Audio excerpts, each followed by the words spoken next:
This workshop is really focusing on the pedagogy and the values involved in how this course came together and why we use the technology we use, as opposed to teaching you those technologies. So just to let you know, if you want to learn those, we're going to make you try one out if you're so willing today, but most of that will happen in the 60-minute workshop. So the other thing we wanted to do was show you the students in our class, just to sort of set the scene. So these are the students who were in the Drew class, and you can see the racial ethnic diversity of our students as well as the age diversity of our students. We had a very young, uneducated youngster in the middle. She did not receive credit for the class, however. But it was a Jan term class, so we wanted to make sure that the students who didn't have childcare for a full day could still participate. So it was actually great. Most of the folks in our class ended up, shuffling around Chungmi's daughter, and she always livened up our discussion a bit. So that was my class at Drew. You want to talk about Yeah, and this is my class. So the Drew class was in Madison, New Jersey, and my class was in St. Louis at Eden. So this was my class. You can see the lack of racial diversity in the room, and older students, which created a level of complexity around technology use. And a number of your students were D-Min students. Yep. All of my students were MDiv students. Right. So my class was a 2-week class. My class was a 1-week class. You're going to quickly begin to see all the different levels that we had to figure out in communicating. And even at one point, well into the planning, we realized that we were talking about different dates for the class. We discovered that in time. It made us even more creative about the technology, though. The other quick thing to note about this that we'll talk more about in the 60-minute presentation, I will name this earlier, that I'm obviously an ethics professor, given the introductions. And I'm a pastoral care and counseling professor. So students at Eden did not at that point have a full-time ethics professor, but because the class was co-taught, the Eden administration gave them ethics credit if they so chose for the particular class. At Drew, it didn't matter so much because it was an elective anyway, so it just counted towards their broad theological electives. All right, so we'll begin our other presentation.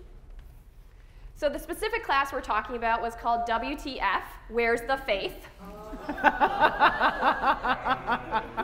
Which is a series actually from Chalice Press, and we used a number of readings from their edited volumes, Young Adults, Ethics, and Ministry. And so the first part of the presentation I'm going to talk about is about technology and pedagogy. And what we came up to was the fact that technology is most often referred to as a tool for teaching. However, in this bilocated virtual class, we experienced technology as meaning maker that transformed pedagogical style, power relationships, and the overall learning experience. So we want to reflect with you on the various technologies used to contribute to the shaping of the class community and let you know more about the particular Jan term class. So it was intensive. Kristen's students were there for 2 weeks in the mornings intensively. My students were there the second week all day long. So let me say a little bit more about what we mean by technology and pedagogy. In the last 2 decades, scholars in media studies and religious studies made a shift from technology as medium focus to considering technology as social meaning, or how humans are mediated and created in relationship to technology. So there's a simple example I use to illustrate this to my students all the time, which is probably, well, some of you are on the younger age. Most of you, let's say the tenured professors in this class, if I asked you to pretend you were making a phone call, you would go like this. If I asked any of my 13-year-olds friends to make a phone call, they would go like this, right? So even if you ask kids, oh, take a picture, we go like this. You ask kids to take a picture, they go like this. So the technology itself changes our behaviors. And so that's really what we're talking about and what we had to think about ahead of teaching the class, as well as in the midst of it. So this is a movement away from a concentration on the tools or process of technology to considering the social context. Many of you might know Heidi Campbell's work, and she developed the term religious social shaping of technology, or RSST, as a framework based on a sociological study of just SST, social shaping of technology. In SST, technology is presented as a product of the interplay between different technical and social factors in both design and use.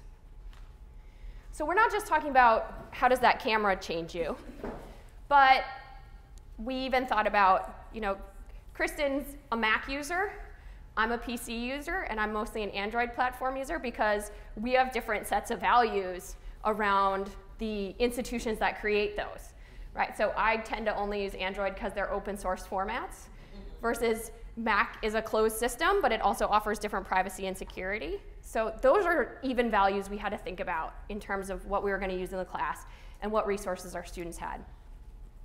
So it's a social process. Neither human nor device or program is solely determinative. So we would argue that the course, WTF, Young Adults, Ethics, and Ministry, falls into the category of religious social shaping of technology, or this shift to a value-centered approach. Such an approach suggests that one cannot view technology as a morally neutral tool, but rather as an interactive, mutually constitutive relationship. In other words, what most interested us was how we would engage the values and opportunities of such systems, and thus how the technologies reinforce, disrupt, and transform communities, as well as the individuals interacting with them.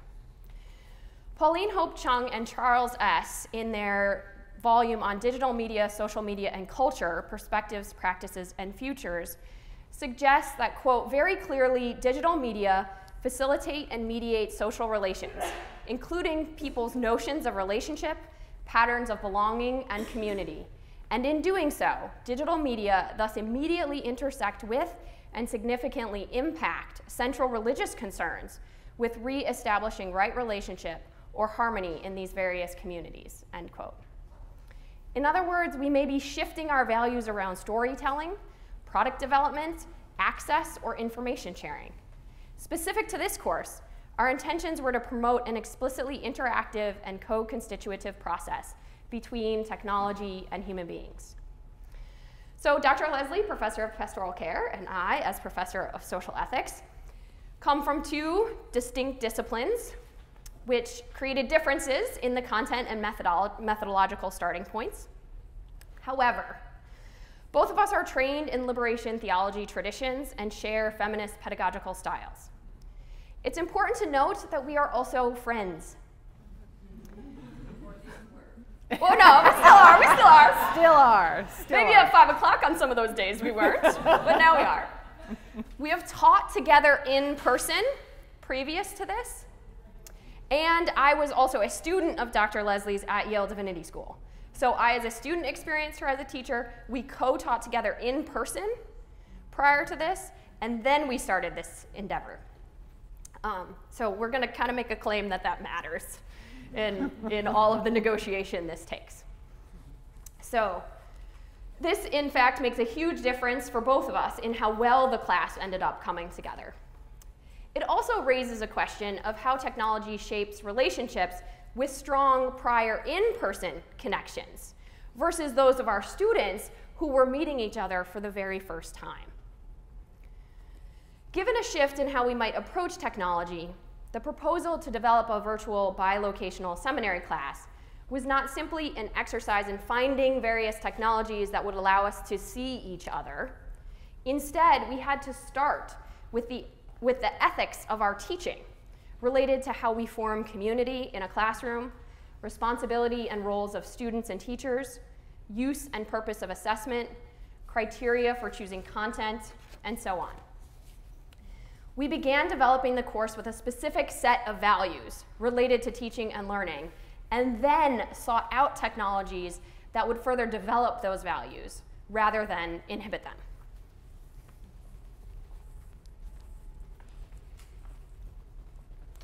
So I have been, and we have been, and I will assume that many of you have been to workshops of some sort or another about how to use technology in teaching. And I've been to a number of those workshops, for lack of a better term, are boys with toys. That it's just kind of the bells and whistles of the technology, but we're really just trying to replicate what was already being done in a classroom, and in fact, didn't add anything, and in fact detracted from because of the use of the media. And what we were trying to do is, one, make sure that wasn't what we were doing, and that the use of the technology itself contributed and added things that we couldn't have done, recognizing too now that the class itself was about young adults.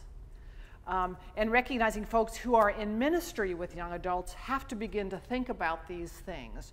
So we were aware that we were thinking about both process in the classroom as well as what we were teaching them. We needed to be able to, in some ways, reflect what we were asking them to learn and be able to do in their own ministries.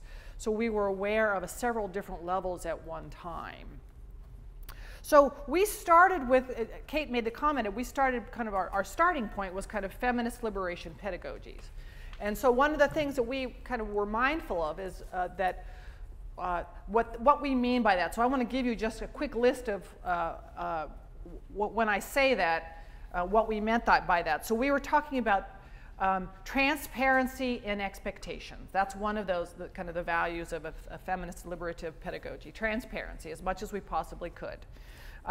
Shared learning, that while we were responsible for setting up the course, there's a sense of that what was going to happen in the class, it wasn't just a banking model that we're going to tell you the information. You need to write it down, preferably in an outline form, and then being able to regurgitate it back. That this was much more a shared learning experience, that everybody was bringing something to the room, and in fact that sense of mutuality, you know, truly in a mutual relationship, everybody's bringing something to the relationship, and it need not be the same thing. So from the start to name what we were bringing to the room that was both overlapping but distinct became an important part of it. That another value was kind of relational as opposed to competitive. We've all been in those classes where there can be those moments of conversation where it feels like some people are dominating in the classroom and almost a sense of competition, what's going on. So trying to be aware of how that was playing out in the classroom and what role technology played in that. Aware of power dynamics in relation to racism, sexism, cultural content was an issue for us, and as you saw the two classrooms, the two makeups of the class, that became important. Balancing personal experiences. You've been in those classes where people will share their personal experiences, and sometimes in my own context, I would say sometimes when you share those experiences, we all of a sudden forget actually what the learning moment is. And all of a sudden we're seeing a whole lot about the student, but not necessarily knowing how that reflects on what we're doing in the classroom. So part of that is to help, we were kind of mindful of helping people find their voice in relation to what we were doing in the class. So sometimes that was gently reminding people that their personal experience is valuable, but as it contributes to the larger endeavor that we're doing. And then the other one, the other value was that we were mindful that sometimes in the academy we have a sense for that we're asking people to leave their personal lives outside. And while teaching happens best when you can allow people to bring their household and personal commitments into the room. I'm mindful that Kate's student who had the child in the room, and I had a student who had just learned, I don't even know if you knew this, that she had a biopsy and was waiting to get results from a biopsy, and given her family history, she was expecting the worst. So she had told this to me at the beginning of class, recognizing she didn't know how much she'd be able to participate in the room, but the people in her class were her community. And so she wanted to be around her community. And so to have her in the classroom, recognizing that we weren't asking her to leave that outside, but that this was a person who wanted and needed to be in the room for all sorts of reasons. So balancing all that became a significant part of what we were trying to do as well.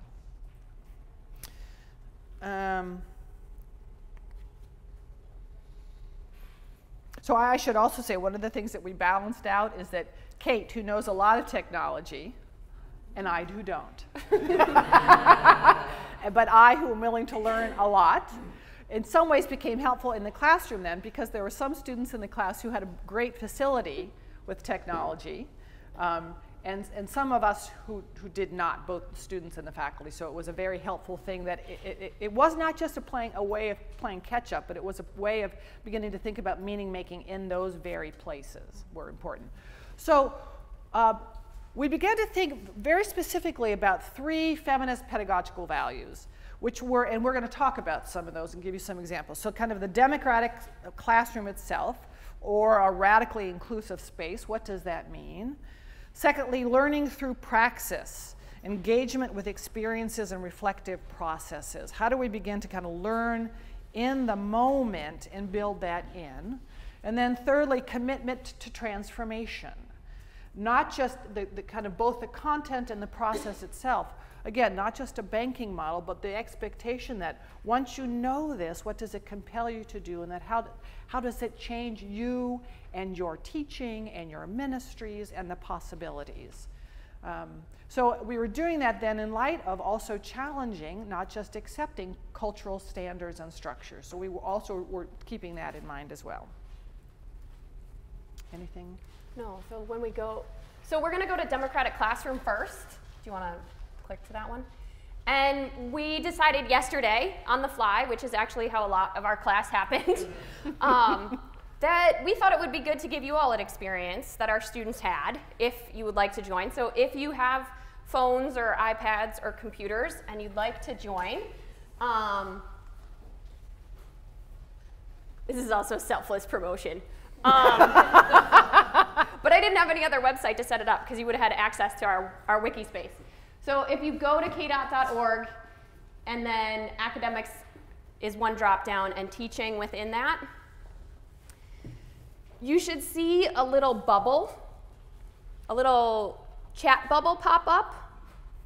If you click on that chat bubble as a guest, you can join a live chat that everyone can participate in during the class. How about we go to the web page? Because we could put up the QR reader too if people just want to take a picture. If you have a QR reader on your phone, just go down here to the QR. VUMMIV. See, these are the things I forget. Kristen always starts at the beginning of all technology things. I'm like, aren't people already there? See, so it's a good example. So. Yay. So if you want, there is a QR reader on it. For those of you who can't get quickly to your phone, if you have a QR reader and you want to just come. And for those of you who knows what that means. Yeah. You scan it, it automatically opens the app on your phone, but you have to have a QR reader downloaded as an app already. They're free. What's the name? What's the guest name? You just click guest and put your own name in. What tab are we going to after we get to your page? Go to academics, and then go to teaching. Do you see the bubble?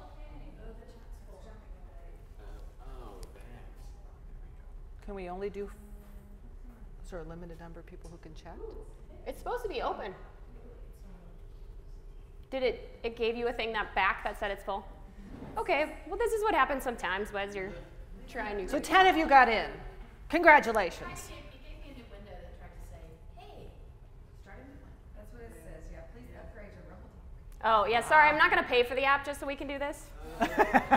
So in our class, we actually had the students through the wiki space could do this so that during when one of us was lecturing, the other one could do the Rumble chat so that the other of us could then see the kinds of questions that were going on in the class and could communicate to the other one lecturing, remembering we're in 2 different destinations doing this.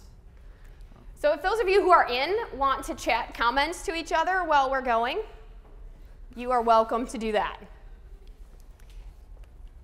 I would say this is the one thing that all of my colleagues push back against when I talk about this class.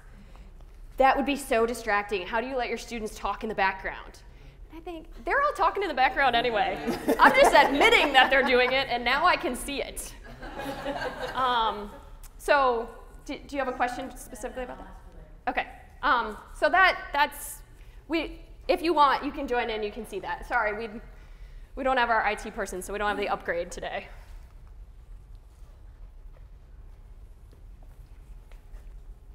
So, we're doing democratic class. Okay, so this first point we're talking about is the democratic classroom. What does that mean? And so some of the things that we began to think about, we used a wiki space, which is open access, and we gave all the students access to it, and we all gave all the students professor access to it. So it meant everybody could post. We watched because we still had a sense for we were the folks kind of trying to facilitate the class, but everybody could post in. Google Docs were provided for note-taking in the Drew class and then shared with the Eden class. Because of time differences, we had to figure out, since we're both Central and Eastern time. Right. So we also then had to kind of come in, yeah, so I'm seeing some of you shaking your heads. So it did mean we had to start early enough in the semester to be able to kind of figure out all these differences that were going on.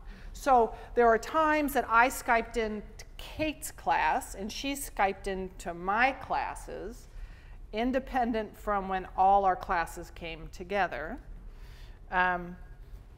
So we also then made sure that we posted up we videotaped our lectures and could put them up there as well. And then students could, after a lecture or before a lecture, if they saw something coming, they could post then up on the wiki space other things that they thought were pertinent. So they contributed to the collection of the data that was going on in light of the class. So we also then had WebEx going on. Is this the next slide or is this the same one? We'll just keep going. We'll see. Why don't you keep doing the points and then we'll show the pictures of it after. Okay. So WebEx allowed us to ask each other direct questions while things were going on that the students themselves couldn't see going on, although we both had tech people in our different locations who also could help us with those questions going on. So there was a real-time quality that had to go on as we're navigating all the technology. Right. So for example, if I had pulled up the Rumble chat and only 10 of you had gotten on, we would have said to Sean and Gina on a private chat, only 10 people can get on. And within 10 minutes, they would have fixed something so the rest of you could have gotten on so that we could continue on with the teaching. So I'm going to have a disruptive moment in class. Excellent. Which you appreciate. Yeah. I want to point out the hiddenness of the technology, even though we're doing this. I don't know which 10 people are on, and I'm not one of them. So who are the 10 people who got on? I'm just curious. Would you raise your hands? All right. So let's move That's not 10 hands, so some of you went off. Yeah, so that's what's Oh, you're on. I think I have it circling saying it's trying Oh, okay. to log on. So Okay. maybe I'm one of the 10, but not. Okay. Well, that just sort of reinforces the point that technology has its own set of powers. Right. And they're hidden, and that there's a lot of people who sit silently without access and just think, oh, well, I'm stupid, I can't get on. There's a whole layer of that power dynamic going on, and I was like feeling it. I thought, I'm going to just say this. Great. Because that's the kind of stuff you have to cope with in your class all the Yes. time. We did, and honestly, that's where the students themselves stepped up. Literally, it really only took one experience of, in my class, 3 or 4 students who just couldn't even get onto Wikispace, which they were supposed to have done before they came to class. And then the other students immediately jumped in. Here's how you get there. Let's go back to your email. Here's where your login is. They started creating that with themselves. I will also say a couple of my students who are very good friends and young adults not only used our chat, but they used their own text messages on their phones. Because they were savvy. They knew everything on the chat was public to the other students. So they created even another layer of chat, which, you know, happens in all classes anyway, so you can't monitor all of it out. There was a point at which we had to remind them, because they were now chatting with each other, they'd forgotten that we were on the chat. So we had to remind them, we're here too, you know. That's when they moved to their phones. Right, but so it lifted up this question of how has technology been used in the classroom, actively or tacitly. with permission, without permission. And we all have those stories of having, in some ways, to ask people to put their phones down or whatever in a classroom. But here, there was an expectation that all was going to be there. It now was going to become part of the discussion in light of the topic. So we were kind of navigating those simultaneously. So we had to learn modes of engagement with regard to technology. Some of the modes we only learned in the midst of the class discussions themselves. So that example of the Rumble chat, where we had to remind students, while you're chatting with each other, we actually can hear those chats. We're here too. So all members needed to have online, use the online space with accountability and responsibility. We had the occasion where someone accidentally erased someone else's posting, because they were not accustomed to having access to the sites. And so kind of navigating that unwitting power that they didn't know they had. So it allowed us to do, one of the things that we were aware of, that it allowed us to do things, many things, but not necessarily faster. There's a sense that technology will allow to speed up, and in fact what we found was, because we were bilocated, and because we kept having to kind of pause to make sure everybody was up with the technology, it required us to slow down in some ways, which was helpful because in one case we had a student for whom English was not their first language. And so it allowed us to, the whole system required us to slow the learning process down, which benefited us.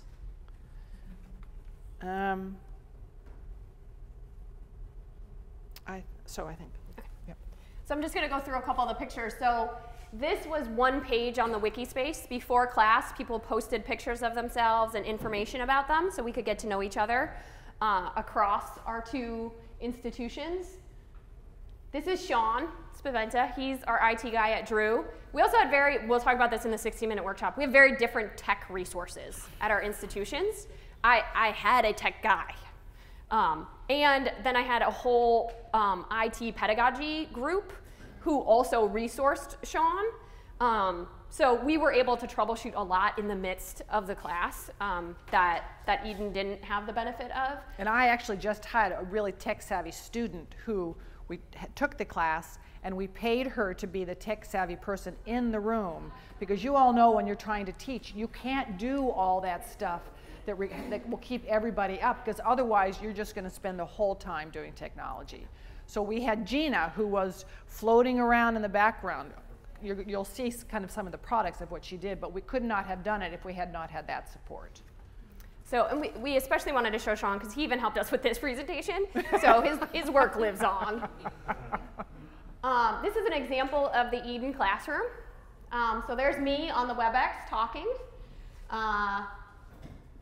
Kristen at her laptop, a student at their laptop. So the interesting thing was we were always all watching each other, but rarely were we looking at each other. So one of the things that we did learn, that we did a 2-hour sound check, two 2-hour sound checks beforehand, which became really important because we realized that there was a radio station picking up in my school's technological things we couldn't hear, but Drew could hear. And it was a really conservative Christian Bible preacher. And literally, I kept saying, if the students at Drew hear this, they're not going to talk to your students. This is going to theologically turn them off. Which meant having to change. We had to actually bypass all of our in-house technological internet resources and go to another source, and we could only do it because Gina was wise in my classroom.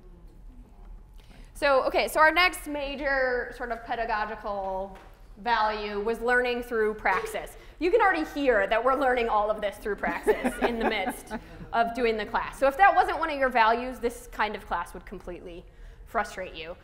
But one of the values you saw our two student groups that was really helpful.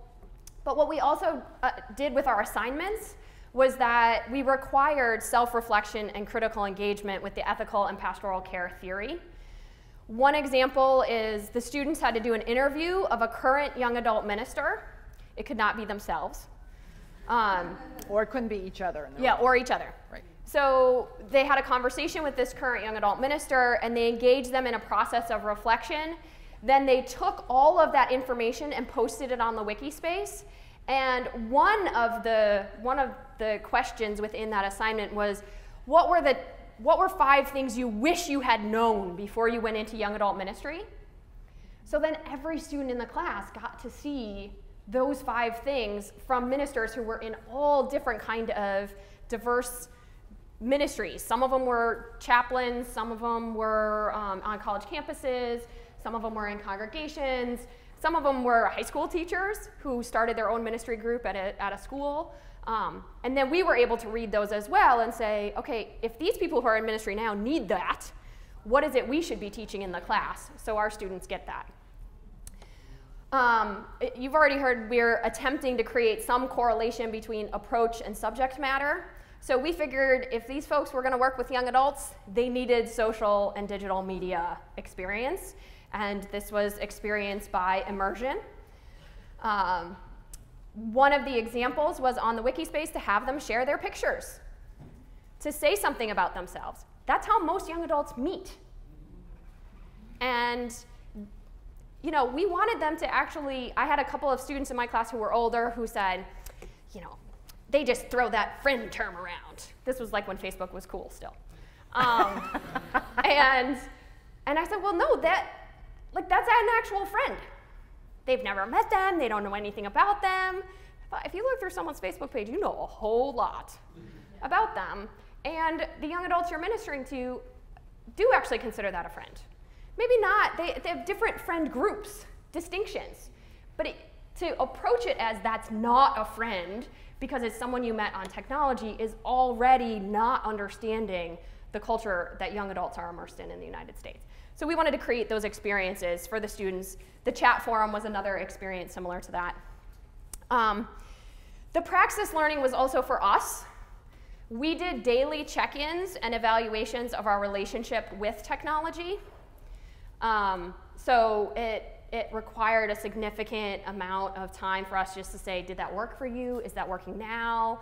When they would be in discussion groups, we would have private chats where we would be trying to troubleshoot and fix. So we as professors were immersed in this praxis learning.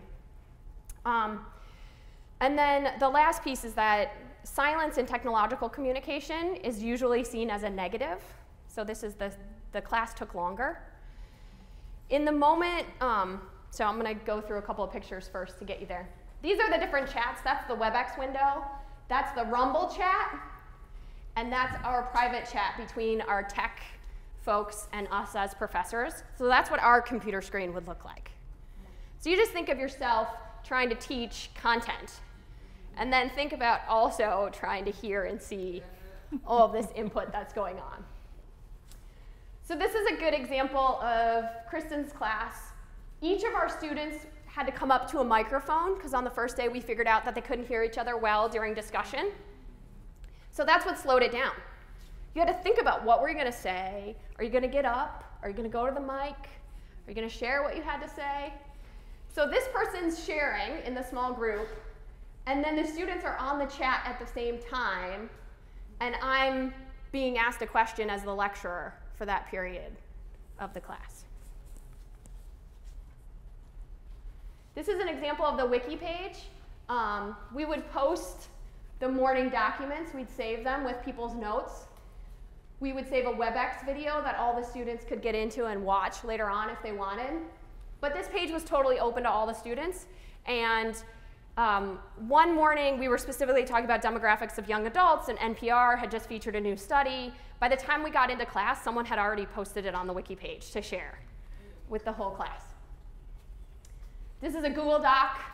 If you're in our 60-minute workshop and you haven't used Google Docs, we'll show you. Everybody, no matter where they are, is in there editing, posting comments and notes. This is where they often write over each other and erase each other's. So this is the last piece of the praxis in our learning experience. what we learned was that it's okay to be silent when you're experiencing technology. If you're on a phone call and you hear silence for a second or two, most of you say, are you still there? Are you there yet? Right? One of our students had a young adult son, Marcel, who did a program at his university called the Dead Cannot Speak movement. And he and 15 of his friends wore signs representing an individual in their communities who had died, mostly from some sort of violent crime. They remained silent the entire day on campus, went to all their classes. This was our final class. On most people's experience of young adults, they fall into that notion that they're just individualist. They don't get involved in social justice. And so we use this as an example of a current young adult campaign, showing that no, young adults do care about their world. They often do things that are creative and interesting and involve technology. They're making a movie out of this that they published on YouTube. Most of the students in my class and my own experience working in the criminal justice system, we saw the PowerPoint. We heard from Marcel on a conference call why he did this, what it meant to him. Our students were like, yeah, that's what our churches should be involved in. We should be supporting that. The Eden students went silent. So I'll switch it over to you. This is also going to go to our third point. And I should say this was before Ferguson. So St. Louis, Eden Seminary is right near Ferguson. So I think if we had had this class now, we would have had a different response. But when we saw this, our students were they were silent because they were so disturbed by the level of trauma. They themselves in some ways were just really disturbed by it. So we had to it was that moment of being able to recognize what had happened in technology. It wasn't just a recasting of things, but it created a space for our students to be able to hear and not hear and support each other in that moment. That was a moment because Kate and her class weren't in the space, and I was in the space with my students, could realize we needed to process that. We couldn't just move on.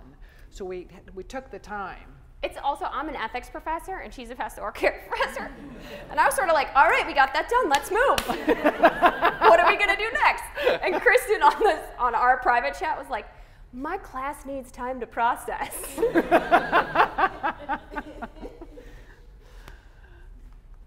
So we have about 5 minutes to go. So the last one is then commitment to transformation.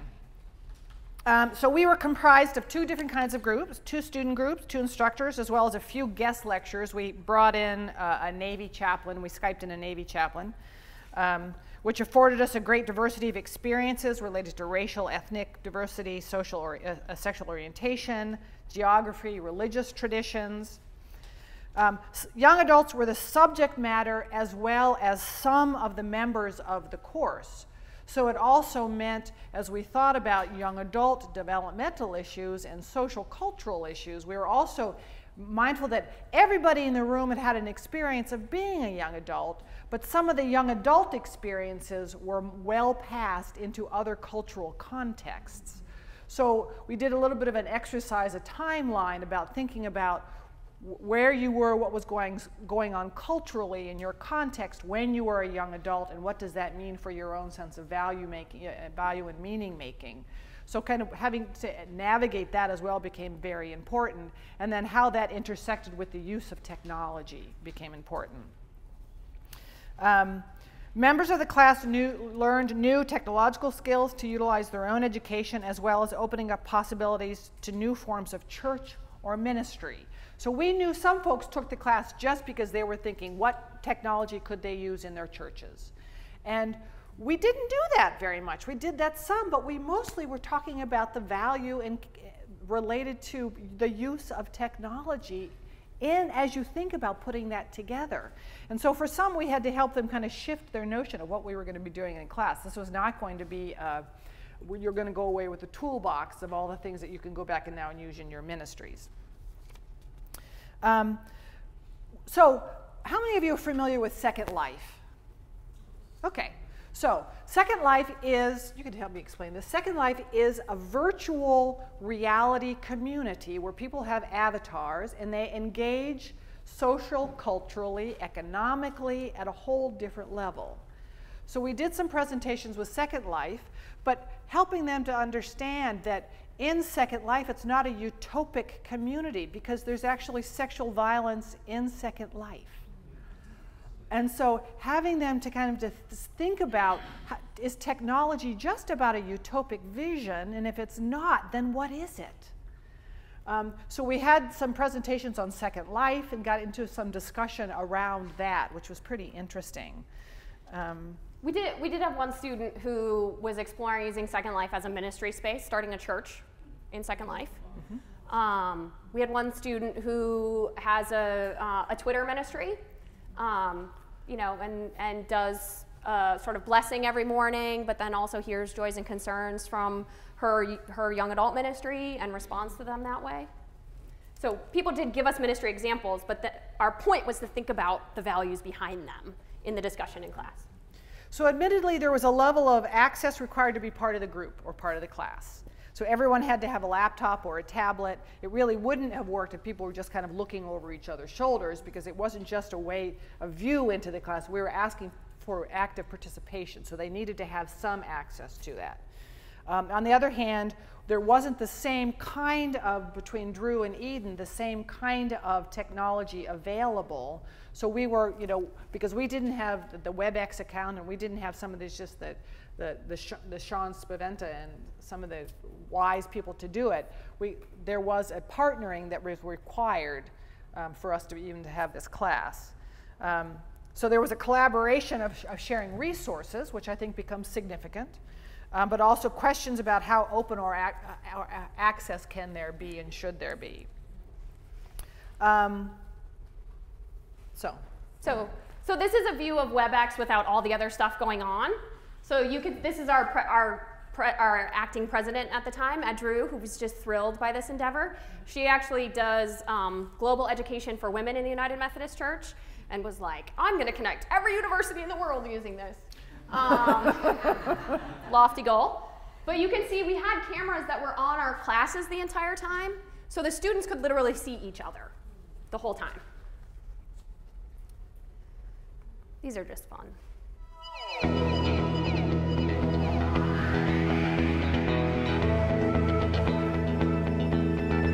Overall experience was immensely great. I thoroughly enjoyed the course. The technology aspect of the course was one of the deciding factors as to why I enrolled in the course. It allowed me to connect with students, seminarians across the country, and that helped to create a learning environment where we got to share our beliefs about God, about what was ethical, and just immersion of ideas on how the church can help to prepare the next generation to follow. What the technology did for me in this course, it opened up my world to another set of people that I would not have access to.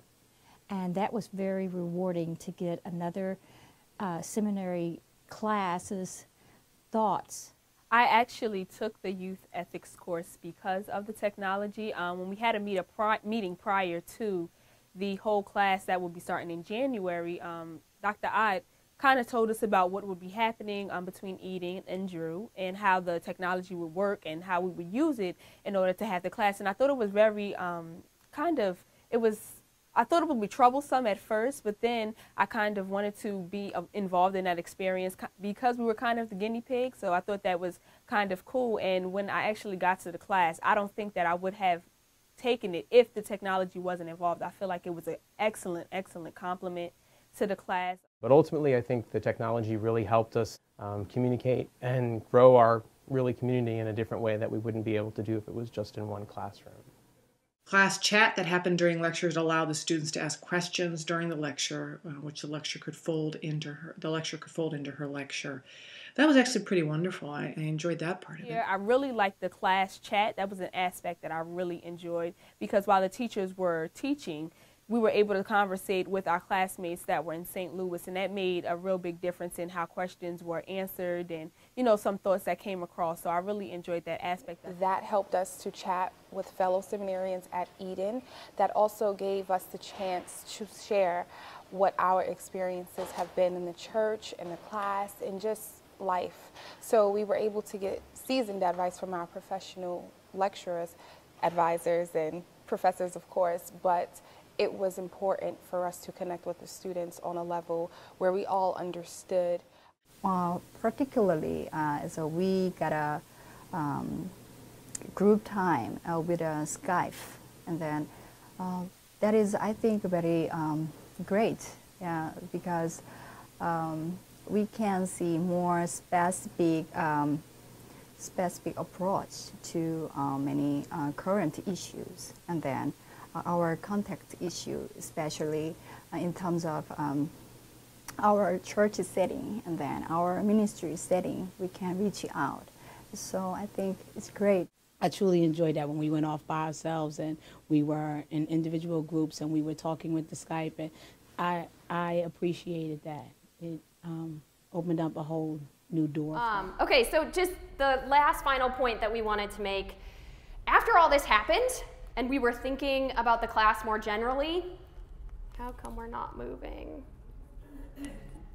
Oh, that's just another picture of everybody. We started to think, what do we do with it now? And so this was another value question that didn't come to us at the beginning.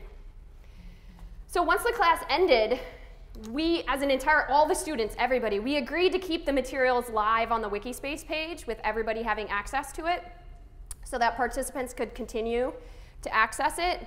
But this begs the question of the values of archiving, and that we perceive data to be unlimited when it's really not. I mean, there are material concerns to server size and environmental issues, as well as what can we do with it now? What permissions do we need to seek from the class as we go on? They have continuously given us permission. Yeah, you can always use the photos if you're doing a presentation.